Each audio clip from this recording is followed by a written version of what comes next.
Hey everybody, this is Ryan McClanahan with HistoryThroughCards.com. I hope you're all doing very well today. This is going to be my review of the Lucky's Boston show, which was held at the Shriners Auditorium on April 17th through the 19th, 2026.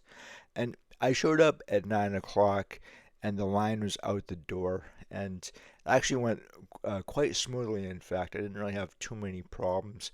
The weather held out okay. In the morning was a little rainy, and that lasted through most of the weekend.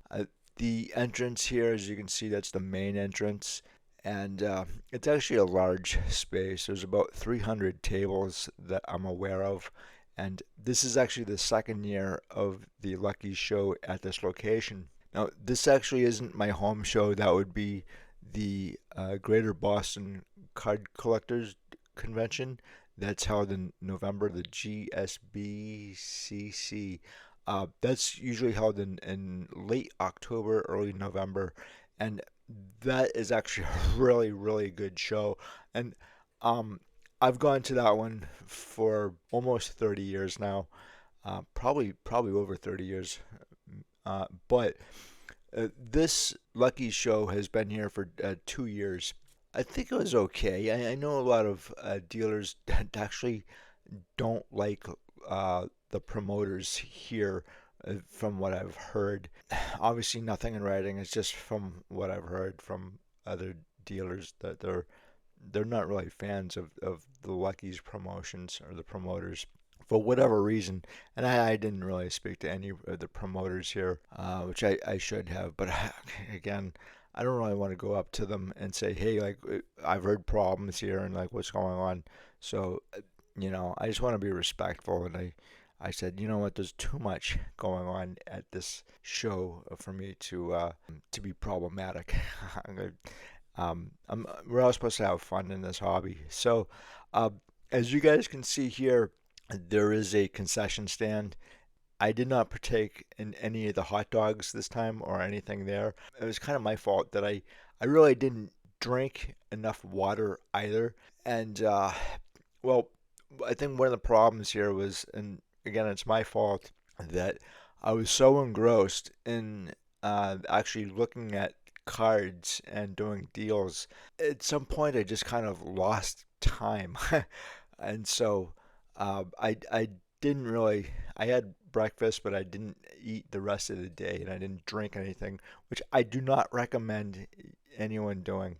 But again, like, when you're at a show, like, it's easy to kind of like get so engrossed in what you're doing that you can A, lose track of time, and then B, like, not eat anything or drink anything. I think you could hold out on food for a number of hours. I don't think it's really great to do that with water. So let's get back to this. So one thing of note here that I noticed about this show is that the lighting isn't good. In fact, I've known that for well over like 2 decades. But I've taken a lot of photos here, and the glare is just problematic, which is interesting because usually at the Greater Boston Sports Collectors Convention show, which is again held in November, I usually try to carry a magnifying glass with a light. That way I can see the cards better because it's easy to miss something, a crease or whatever, because of the lighting. It's not good. It's funny too about the show floor. It kind of smells funky, like a gymnasium from like the 1970s. It's got that kind of like feel and smell to it. Now the other thing too that I found kind of problematic is the cement floor is just soul sucking. It's one of the toughest things about this location, not the show itself. Now, there are some really cool items here that I wanted to show you before I get into my pickups. And you're obviously aware of my views on the sticker prices. It's glaring at this point, and it's a major problem where people are getting shot over Pokemon and dealers having tracking devices placed on their vehicles. That's been covered before. I just think that I I don't know where this hobby is really going at this point. There's always something in the modern section of the hobby for someone to get angry over, and it's really kind of like a soap opera for young guys these days, which I don't understand. But at least I try to pay attention to some stuff that's going on in the modern hobby. Does it happen in the vintage? Yeah, but not. I don't think not as much. So, because I don't really understand why you would bring cards that are this expensive to a show, somebody actually told me that it was more of a Fenway Frank measuring contest. And I'm not going to explain that one to you guys. I think you know what I'm talking about here. But I was just like, you're looking for theft. You get the bat signal out for all these people who want to steal your stuff. So be careful out there, and again, just be smart and be vigilant. It doesn't matter where you are. Okay, so despite all this, there are some really neat cards, some quite rare, and others are very rare but very rarely seen. And just because a card is rare doesn't mean that it is on somebody's want list or it's traded often or sold often enough where you can price it out fairly. And one of the first things I noticed was that this Teddy Ball Game original photo was used for the 1940 and 41 play ball set. And I thought that was really cool. There was a lot of stuff like this here too. And there's a 1941 double play, Johnny Mize and Eno Slaughter, which is Slaughter's rookie. I actually did an article on this, and it's a short print. And essentially, what happened was that Johnny Mize ended up suing Gum Products Inc. in 1941 over this card. Now, I couldn't quite tell if it was this card or the other card in the set. The quote-unquote action shots in the 1941 double play set are, I believe, short print, but this card here is a well-known short print, and you very rarely see it. And so I did a pretty lengthy article on it, and I actually do have this card. I was able to purchase it last year, which surprised the hell out of me because, again, it's just really, really difficult. And so Johnny Mize actually he sued the Gum Products Inc. of Cambridge, and he went to Cambridge Superior Court where he pled his case on the right of privacy, and he lost. If you read my article, you'll find out more about that.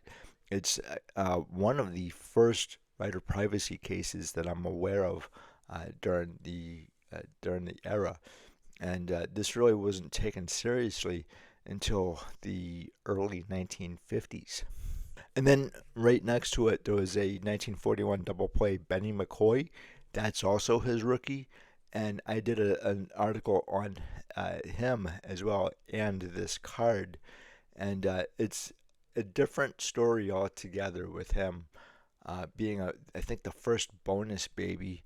And it's a really fascinating story. I also found a lot of hockey rookie cards that I rarely see. I don't know about you guys, but I love collecting vintage hockey, and I had a hard time collecting hockey or getting back into vintage hockey after I sold off a lot of my stuff to pay for college. So it took me a long time to actually acquire vintage hockey cards, and so I have a few of these here, but these are really neat to see. You don't really see a whole lot of these things, and hockey's a really addictive animal. And so whenever I see a nice vintage hockey card, I try to pick it up. The Johnny Bauer here, I did a video on Johnny Bauer, and he was a very, very nice guy when I would do artwork for him. And so I do kind of miss Johnny Bauer and his stories. He's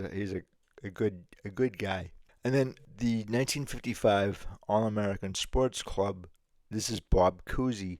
It's not his first card, but it's his first as a Celtic, and these are autographed. And Bob is still with us. I believe he's 95 or 96 years old. So I hope he lives to be 100 years old. I enjoyed watching clips of Bob Cousy play and just kind of like learning more about his career with the Celtics. And the Celtics, back in the 1950s, obviously in 1960s, they were a dynasty. And so my only problem with the Celtics is that they retire too many players, their numbers. And then another card that I've actually never seen before, I didn't even know it existed, was the 1966 Miro Sport Wilt Chamberlain. This is probably more rare than his rookie card, but I really enjoy his rookie card, as you guys can see here. There was one up for sale. Will Chamberlain's rookie is probably one of the, in my opinion, one of the nicest cards in that set, and it's definitely something that stands out in any collection. But that's just my own opinion. Another really interesting rookie is the 1949 Bowman Bob Lemon. It's increasingly expensive too, which I've noticed over the last 15 plus years. And originally, Bob was an infielder, and he got a late start because of his World War II service in the Navy. And he appeared, I believe, in his first major league game after World War II at age 25. But I think he retired in like 1957, the end of 57, but or yeah, I think so. And then or 58, 57 or 58. Really haven't checked when he retired, but in that time he was a seven-time 20 game winner and a seven-time All-Star, and he also had seven MVP nods when he was on the Cleveland Indians. That's really impressive, what he was able to do after World War II, because I don't think he really had much of a shot at being an infielder, and they converted him to a pitcher, and he did really well. Obviously, he got in the Hall of Fame.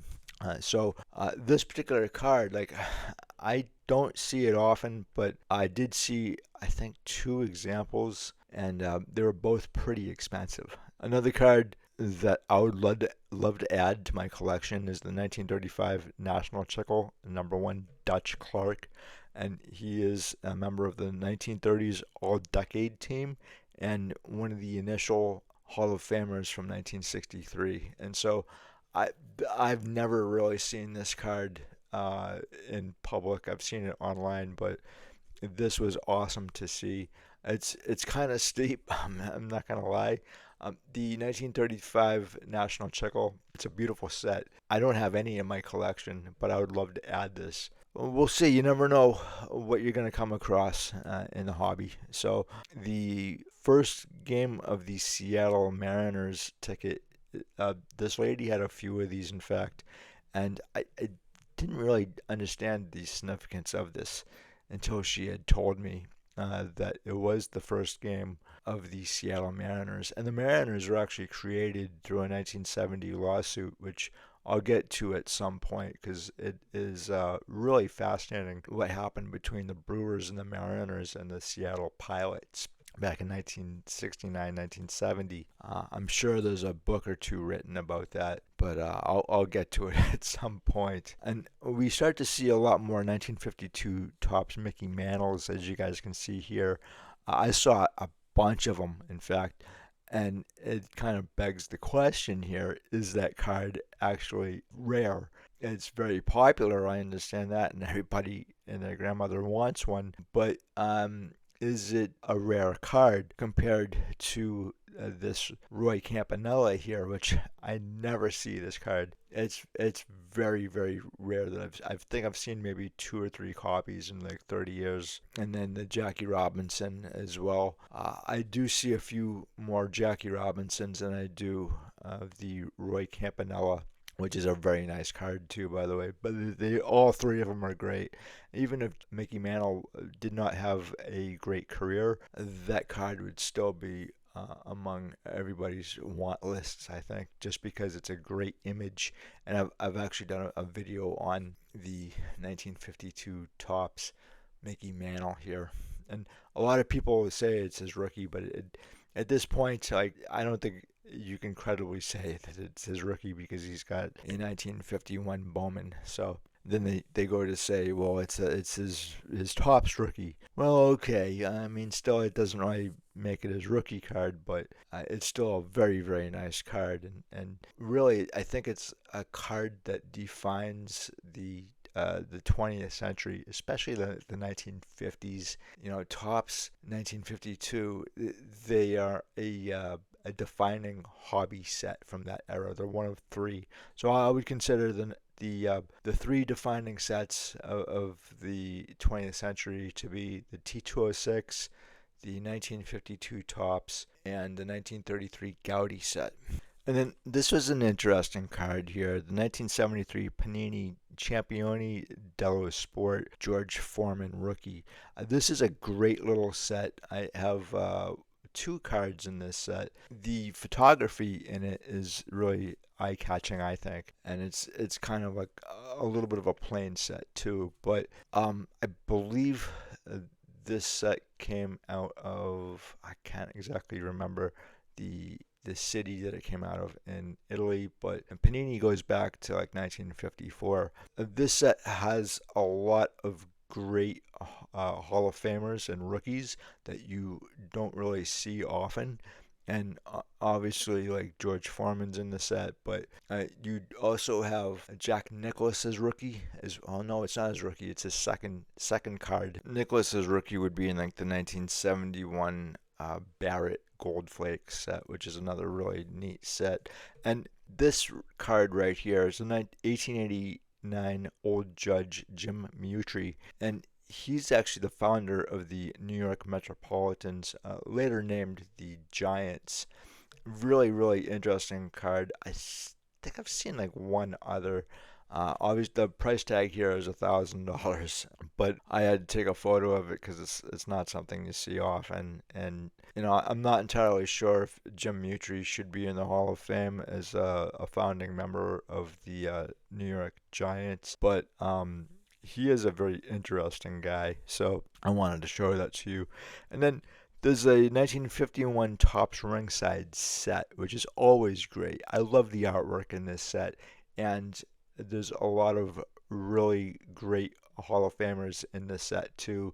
And I believe the rookie card of Rocky Marciano, he may have an earlier card, but this is generally accepted as his rookie card. And I do have that card, in fact, and I really love it. And I really, really enjoy this set. There was another set here that my friend bought, and it's a 1955 Bowman football set. And I think that the 1955 Bowman football set is highly underrated. There's a lot of great Hall of Famers here, and there's a few rookie cards, but I don't think, oh, Jim Ringo's rookie is in that. He's in the Hall of Fame. So I got to see this and kind of flip through it, and my friend actually got a really, really good price on it too. So congratulations on that. That was a really fantastic thing, and it was very, very impressive set. I do enjoy it, and it's one of Bowman's last, in fact, because they sold the Topps in February of 1956. So a few more rookie cards here that I actually don't often see. So it was great to see these here. There's the true rookie cards of John Stockton, Charles Barkley, and Akeem Olajuwon in the Star basketball sets. I also saw a really neat 1951 Topps panel, and this was intended to be a game, and it proved very unpopular at the time. I happen to really enjoy the 1951 Topps set though, and I find them challenging too to try to. I'm not going to complete the set, but just trying to find certain players are really challenging, especially the blue background set, the blue back set.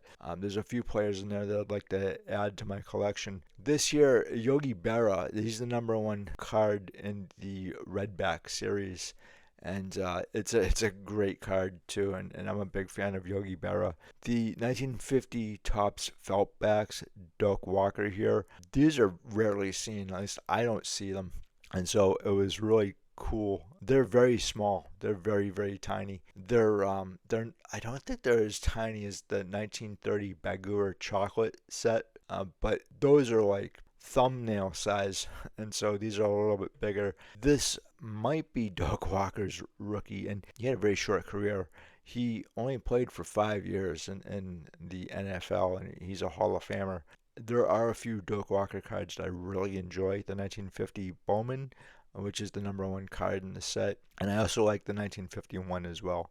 So I'd like to give a shout out to Matt from Belmont. It's always great to meet a fellow Waverly Square guy, and he's got an incredible collection. I'm not going to share the photos with you here because I want to respect Matt's collection. He didn't give me permission to share them, but I really enjoyed talking to Matt as well.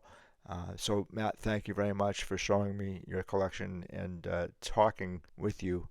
And speaking of collections, I'm going to turn this around and show you my pickups. All right, the first card that I want to share with you guys is this right here. It is a 1909 T206 Addie Joss portrait, and I've been dying to add this card to my collection forever. I mean, literally, it's been probably 20 years that I've been trying to get one of these cards of him, and Matt from Providence had this for a while, and I just said, you know what, I gotta add this card. And Jake from Waxpack Wisdom was also there, and he had a amazing pickup. I'm not gonna tell you what it is. You gotta go to his channel and check it out. But those two guys are really great to talk to, and they have their hit list, which I highly recommend. It's very fun to listen to what they have to say. But I was very impressed with Jake's pickup, so go over to his channel and check it out. But Matt always has great cards, and I always do business with him. And so, Matt, thank you very much. I really appreciate it. And I'll show you the back of it. It looks something like that. But yeah, this was a kind of a dream card of mine for a long time, and it has its problems, but then again, so do I. So and everybody else. There's a slight crease right here and another one right here, but I don't think it really distracts from the image itself, and it's centered quite nicely, in fact. So yeah, I really enjoy this, and I have another card here that I want to show you from Matt as well, and it is the 1934-36 Diamond Stars Melt Art. What's really kind of funny too is that I actually had this particular card in my collection when I was a teenager, and I sold it, and I regretted it ever since. And there are certain times that you regret the sales of cards that you have, and you try everything to get those cards back. And for me, it took a long time because I was 17 years old when I sold this card.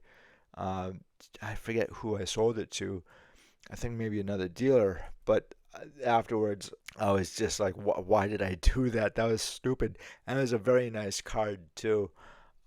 Sometimes we just make stupid decisions that we don't really think about afterwards, and it just kind of gnaws at us. Like, why did we do that? So in the past, you could buy a Jackie Robinson, for example, all day long, and I bought a 49 Bowman Jackie Robinson for 175 in 2004, and then a 1956 Topps Jackie for $60. I sold the 56 for 130, and then I won't even get into the 49. What happened to that? That upsets me to this day. I can't even look at that card without being upset. You know, you try to like make amends, I guess, or try to get some of the cards that you regret selling back. And as time goes on, it gets a lot more difficult to actually do that. And I've said in the past that most of the cards I think that I've got when I was a teenager in my 20s and maybe even early 30s, I would not be able to afford to replace today. And that's a very sad statement, because I don't look at my collection as something that's particularly valuable. I know other people do, but for me, my collection gives me great satisfaction into what I was able to build, and it is something that, again, I'm very proud of, that I was able to build something, and maybe to educate other people on a variety of subjects too. You could spend your time in worse ways, I think, than collecting cards. But for me, I just really kind of enjoy the history and the artwork, and again, going to shows and meeting people and talking about sports cards, and maybe getting something out of it educationally, which I think I really have. This company is located at 805 Main Street in Cambridge, and the building is actually still there today. I believe it's a post office, so they didn't tear it down. I really wanted this card afterwards, and I just was never able to grab another one until this weekend. So again, Matt, thank you very much. I really appreciate it. And this is the last graded card that I got over the weekend, and I've wanted this card for a long time too. I've met Gordie Howe on several occasions while he was with us, and man, what an imposing figure he was, even as an elderly gentleman, but a very, very nice guy. And I really enjoyed talking to him. And I think I did like two pieces of artwork for him. So I do have a number of Gordie Howe cards. The one that I would really love to get my hands on is the 1963 Parkhurst Gordie Howe. I think it's a really great card. You can see why this is a one. Is it? Yeah, it's a one. The back of it is well, somebody had some fun. I don't know what happened, if it was pasted to a piece of paper or what. It doesn't detract too much from the card, so I was okay with this. And sometimes there are certain cards that you kind of have to make a snap decision, because either they're so rare, not in this case though, but this is kind of a expensive card. I didn't pay a whole lot for it, because it's a one, and because it had some damage here. The dealer was actually pretty good to do business with. So I am very, very happy and very fortunate to now add another Gordie Howe to my collection. One of my favorite Gordie Howe cards is the 1954 Topps.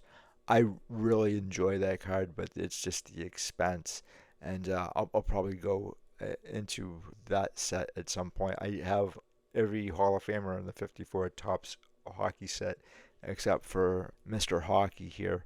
And maybe I can do something about that. I don't know. The National is coming up. Who says that the hobby has to be expensive to be fun? This I picked up in a box from this dealer right here, and I usually don't go through boxes because it's just, to me, like, it's all about time, and I've got a lot to see in usually a short period of time. Obviously, every collector understands this, but usually I think maybe to my detriment is that there's a lot of things that I could miss by not going through dealers' boxes. So I was going through this guy's box. Actually, Jake, again, from Wax Packs Wisdom, he mentioned that he picked up a number of cards from this dealer and told me where to go. So I'm going through the box and I find this. I already have another one of these. This is actually the shorter of the two cards. It's a short print. This is the one where he's still on the Boston Braves, and the other one is where he's the manager of the Hartford Grays, maybe the Hartford team. That one's really easy to find. I've never seen this card. He had a sticker price of like $10, and I'm like, yeah, I mean, that's a no-brainer. I was actually very surprised, particularly because, like, again, I've been looking for this particular card forever, and I just never have seen it. And so, uh, Tommy Holmes here, he was a really great guy to talk to, and he was a star here in Boston for many years. And had he had a longer career, he probably would have gotten in the Hall of Fame, I think. He ended his career with the Brooklyn Dodgers in like 1952. So he had like a 10-year career. I believe he holds the record for hits in Boston with, I believe, 37 straight hits. This has a few issues. It is probably good at best. You have a couple of creases here, and the corners are not good. But again, this is a prime example of when you find a card that you really want, or it's very difficult, just grab the card and maybe you can upgrade later. In this case, if I can ever find this card again, I'll probably be like 90 years old by that time.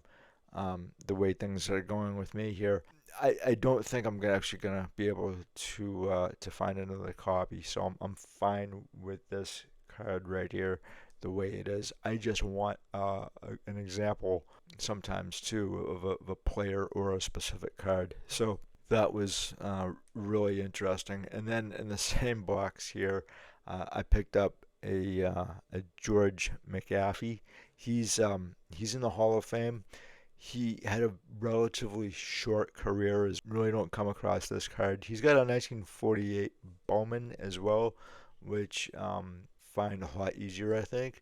But he also has a 1948 Kellogg's Pep as well, and I like that set quite a bit. This was actually, I believe, like $10, so very affordable. And for a Hall of Famer of his stature, he must have been really good to get in the Hall of Fame after like 5 years or maybe even seven. I'll just say seven. But in one of my last videos, I was saying that I didn't have a Joe Coleman card in my collection, and I really wanted this card. I would love to get it autographed, or try to find one autographed. I think Joe Coleman's career was something that I really was kind of interested in and wanted to learn more about him as a player. Obviously, like the card had a lot to do with that too. Bernard King made an appearance, and there were a lot of guests, autographed guests, at the Lucky's Boston show. I was kind of surprised or taken back, really, that he was on the list. From what I've heard, he really never does signings, public signings. He did one in Hofstra, I believe, 2 years ago. But it was great to see him. I always wanted to meet him and shake his hand and say thank you. I did see him a little bit when I was a kid, but not terribly much. This is his rookie from the 1978 Tops. I believe it's 1978. I really wanted to get it autographed. It's just a really cool card. So I was very happy to have met Bernard King, and he is in the Hall of Fame. Another card, like, I wasn't expecting this card to pop up. I got it from my friend Charlie, who was set up at the show, and Charlie always has great stuff. This is a card that I've never really considered, although I have a lot of Warren Spahn cards. There's a few that are missing from the run. I don't think I'm actually going to do a run, particularly because I don't like his 1965 Tops. I think it's just a ugly card. Kind of couldn't pass this one up. It was really cheap, I think. So he also mentions his military service as well on the back. And one of the things that I like to do is collect cards of players who were in the military during either World War One, Korea, Vietnam, or World War Two, like this gentleman was. And he does have a Purple Heart. Most of the minor league guys saw some kind of action during World War Two, but the Stars, not so much. He had come up, I believe, in 1942, so he wasn't. I don't think he was like a household name in 1945, but again, 1957 Tops, great set, and I couldn't pass this up. Charlie also had this particular card right here, and This is a card that I had seen even prior to me being a vintage collector when I was a teenager. I'd always flip through Beckett magazine, and this is one of the cards that I'd see, and I thought this was just an awesome card, but I never got my hands on one, like, ever. I really like Yogi Berra's story. Yogi was really kind of like a hero to me growing up, and I got to meet him once, talk to him for a while.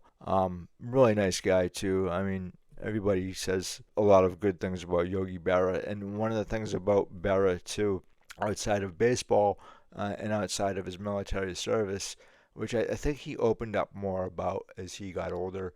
He's really a ball player that transcends baseball. He's more Americana than anything, I think, at this point. And he transcends generations. He's a generational player or person where my grandparents would have seen Yogi Berra play. I had a friend. Well, I still have coffee with this guy. He's in his 90s, and he saw Yogi Berra play, and we talk about all the games that he went to and the players that he saw. Yogi was one of those players that he saw. I really enjoy this particular card. It brings back some really great memories for me, different memories than somebody who obviously would have collected this card back in the 50s or 60s, but when Berra was playing. But again, I just couldn't pass it up, and it was actually at a very affordable price.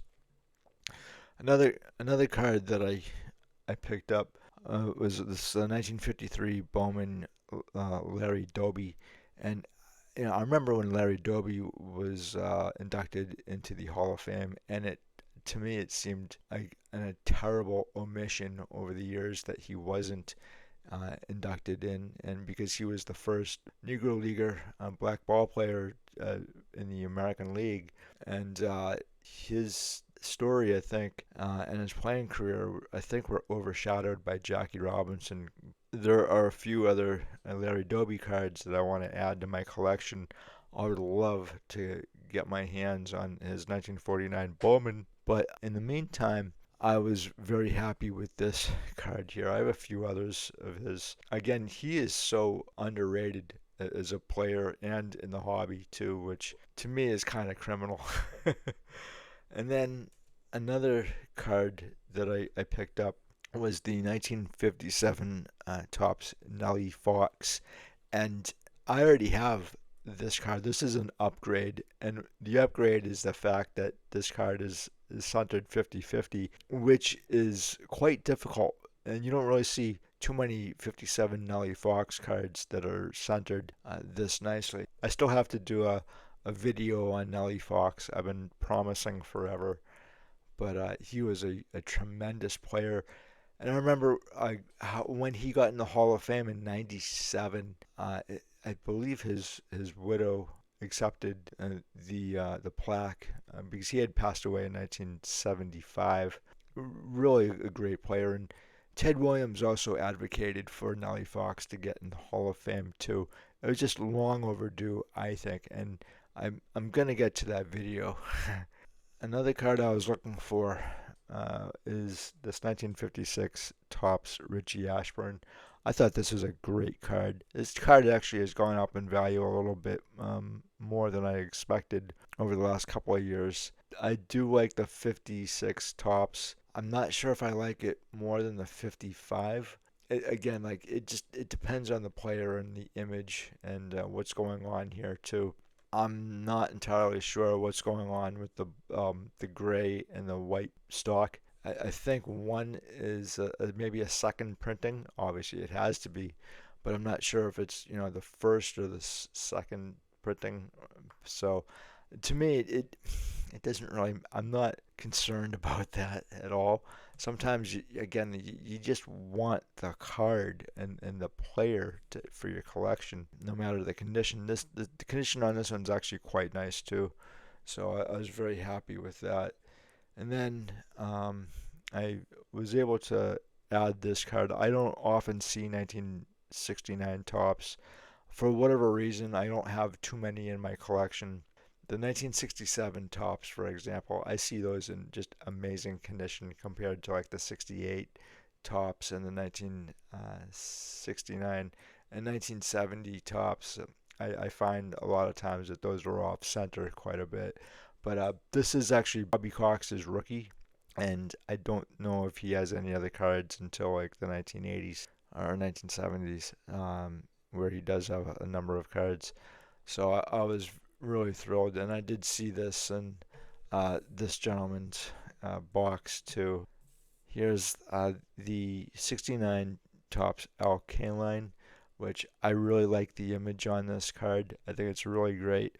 I have a number of Alkaline cards. I've had his rookie card twice, and that one is just it's just dogged me quite a bit. And there's always something wrong with the rookie, and I feel jinxed at this point. So I'm don't think I'm gonna go after the rookie card anymore. That would be my third card.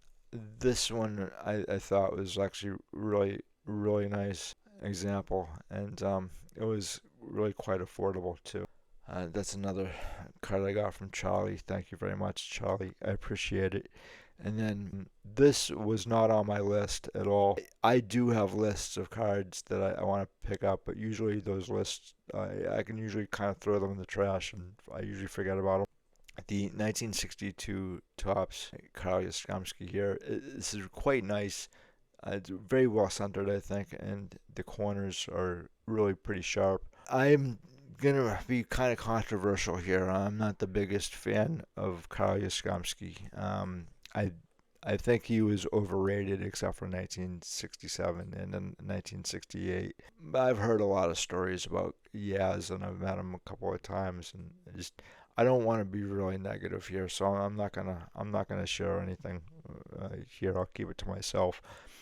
Usually, if you have like a story about Yaz, I'd love to hear what you guys have to say. And I did see him play his last 2 years, so again, like everybody here is supposed to be a Yaz fan, and I'm just not much of a Yaz fan.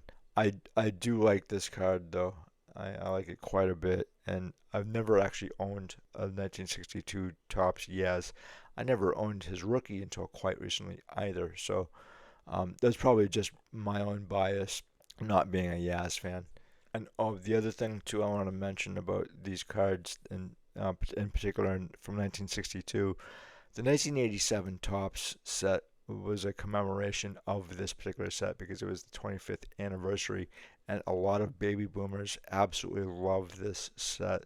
So I heard a lot about this set growing up when I was a kid in the third grade and the fourth grade. All right, so I already had this card, and I really needed to buy another example of it, repurchase it, if you will, because the card that I got last year at the Greater Boston Sports Card Collectors Show, or the Shriners Show, this is it. And I was thrilled. I was like, oh, all right, this is awesome. Like, it's a great card, as you can see. The sticker, I didn't realize this until quite recently because I just kind of stuffed it in a box and then kind of forgot about it. But the sticker is on the card, and I tried to lift it off slowly, and part of the card started to peel off with the sticker. Clearly, don't do what I was doing. I don't know how this happened either. I thought there was a sleeve, and that's probably why you should have your cards in sleeves too. I was so bummed out, and I was like, "What? I can't let this go. I absolutely can't. I gotta grab another copy if I can find it." And this particular card has a few issues. Usually, there's a lot of print streaks going on with the 52 Bowmans. In this card in particular, and because of the way the colors on this set and the card it makes the streaks, the print streaks, kind of shine, if you will. They really stand out. I was like, I gotta find another copy, so I found this. At the show, I paid up for this actually, so this was actually quite expensive.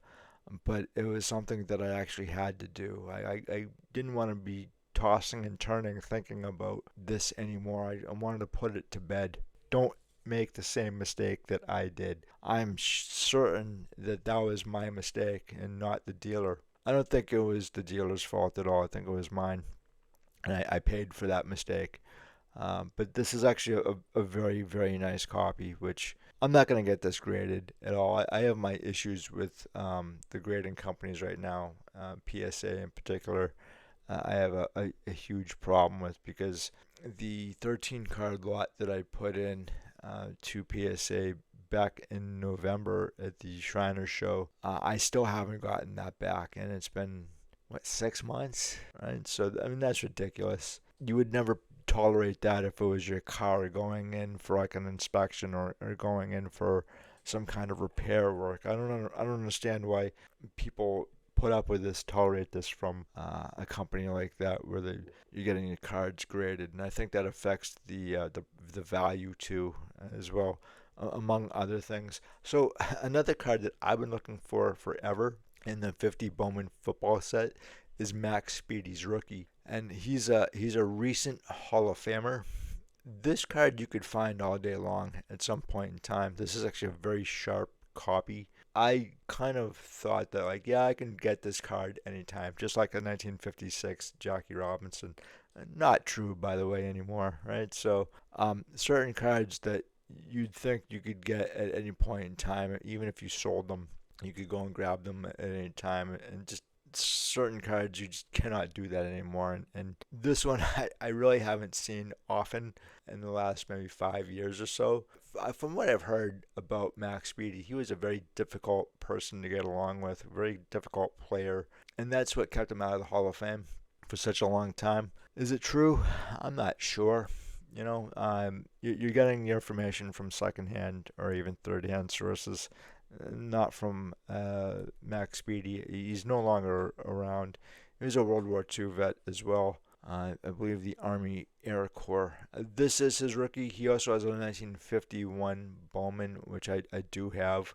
Another card here that I really didn't put too much stock in was Steve Van Buren's rookie. He's got two of them, and the other one is the 1948 Leaf or 49 Leaf, and then he's got this. I saw a number of these cards from this dealer right here. He had a very large collection of 1948 Bowmans. So Steve Van Buren, I did a video on him not too long ago, but man, is he impressive or what? What an amazing ball player. And so I was really happy to get this rookie. I also picked up this right here. This is Alex Wojcicki, which you know what, I'm not even going to pronounce that, because you guys can see here, I don't know how to pronounce that dude's name, but I know he's in the Hall of Fame, and I know that he only has one card, and this is it. There was a number of these cards, and I only paid $10 for this card. I thought that was a steal, at $10 for a Hall of Famer from the 1940s. And another card that I was really thrilled to get my hands on is the Frank Gatsky 1955 Bowman. This is not his rookie card. I know a lot of people say it is, but he's got a 1946 Sears, which would in fact be his rookie, and that one is just impossible to find. I think I've only seen like 2 or 3 examples of those particular cards. I'm like, good luck, it's just not going to happen in my collecting lifetime. So this again is not a very easy card. I don't think I've really seen too many examples of this particular card. So it again is another card that I found in the box of this gentleman right here. He's another guy that you don't hear too much about. I think he didn't have a very long career. It's just a very, very cool card, and he's in the Hall of Fame. Another card that I really wasn't thinking about adding to my collection was the 53 Topps Whitey Ford. If it's between the Topps and the Bowman 53, I definitely like the Bowman better, but overall, Whitey Ford is just such a great name. It's a card that you really want to pay attention to the border here. A lot of chipping can go on. I can't imagine being a kid in the 1950s opening up packs. That would have been awesome just to be on a fly on the wall to see kids opening up these packs for the first time. This is Charlie Garinger. It's the first card in the 1938 Gaudy Heads Up set. It's number 241, but it's actually the first card. And I really hadn't had this thing on my radar. At some point in time, I did want to add this, if I could find it, that is. And the last 1938 Gaudy Heads Up that I grabbed was at the Shriners show, and that was Ducky Medwick. And I'm still waiting for that card because I want to do a video on Ducky Medwick, and I feel it'd be easier if I actually had the card in hand and I could go through that with you guys. PSA is just driving me absolutely crazy. It's interesting to see how heavy this card actually is. But 1938 in Gaudy is really kind of interesting too, because Gaudy in 1937 was going through financial difficulties, and in 1937 and 1938, a lot of people don't realize this, but the Great Depression actually had started to wane quite a bit, and then it picked up again in 1937 through 1938, and I believe they call it the Roosevelt recession. And so Gaudy had a lot of financial issues, and I believe the company was actually sold. When the company sent in these cards to the patent office, they were charged like $2 each. So $2 in 1933 would have been the equivalent in 2026 of $50 per card. So you can see there's a actual decrease in the amount of cards that they're issuing or sending in to the patent company. And you have a copyright stamp right here too. I did two articles on the 1933 and 34 Gaudy sets. Another card that I had actually been looking for forever. I can't believe how many years I've actually wanted this card of Joe Garagiola. It is such a classic card. Really great image of Joe, and he's such a character. He's in the Hall of Fame as a broadcaster. He was there when Willie Mays made his catch in 1954 World Series. This is a kind of an expensive card, to tell you the truth, just because of who Joe Garagiola is, and also maybe the fact that he is in the Hall of Fame as a broadcaster might have something to do with it. And the colors are just absolutely fantastic on this card as well. Another card that I had been looking for a while is my friend Bobby Dorr. And I knew Bobby Dorr for a lot of years, and he was a great guy. He didn't speak a whole lot. He was very quiet, but when he did talk and when he did have a conversation, I always listened to what he had to say. And I haven't done a video on him. I really should. He was the roommate of Mo Berg. The 1941 play ball here. Everybody around here apparently wants this particular card. It is kind of on the expensive side compared to his 1939 play ball, which I have. It's a very nice card.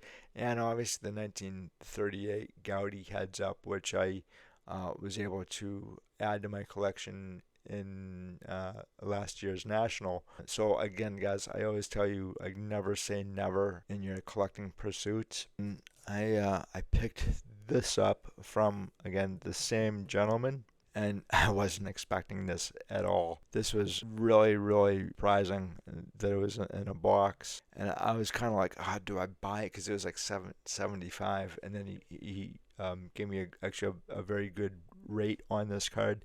Bill McKechnie got in as a coach or a manager, and he's got a storied career as a manager, going back to his days as a player, and he's in the 1912 T207. This is a 1952 Topps Dom DiMaggio, and I was really surprised that I didn't have this in my collection. I'm a really big fan of Dom DiMaggio, and I advocate for him to get in the Hall of Fame. I don't think that's going to happen, unfortunately, but I think he should be there. So I had to pick this up. Another card that I saw was this Monty Irvin, and another big fan of Monty. I knew Monty for quite a while. He actually introduced me to Wilmer Fields of all people, and I did a video on Wilmer. But this was $5. I'm not gonna skip that. No way. And it's Monty Irvin. He was a great guy and a really decent hitter. I think he had a lifetime of like 398 in the Negro Leagues. Anyway, guys, I'm gonna leave it here for right now, but I would love to hear what you guys have to say about the show if you went. Any of your pickups, I'd love to hear about that. And in general, any comments about the players or the cards here, let me know what you think. And in the meantime, I will talk to you in another video. Have a good one. Bye.